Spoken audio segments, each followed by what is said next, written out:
देखिए दान पेटी में दान कर दिए हैं और देखिए हमको बहुत अच्छा लगा है। इस जगह पूजा मंदिर में आने से बहुत अच्छा लगा हमको। पूजा करने में बहुत आनंद आ रहे थे। देखिए किस तरह से माता रानी का मंदिर सजल है। आप लोग ज़रूर बताइएगा कमेंट में, अच्छा लगेगा तो। देखिए कितना अच्छा लगता है, कितना वो जो है वो सोने का झांप है। देखिए माता रानी का ऊपर में बना हुआ है सोने का झांप। देखिए यहाँ उषा जी वीडियो शूटिंग करते हैं। देखिए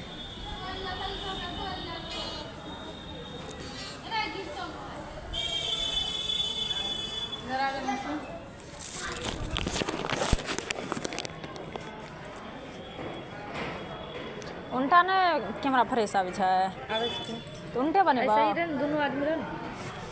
हाँ रात उन्होंने दे लिया।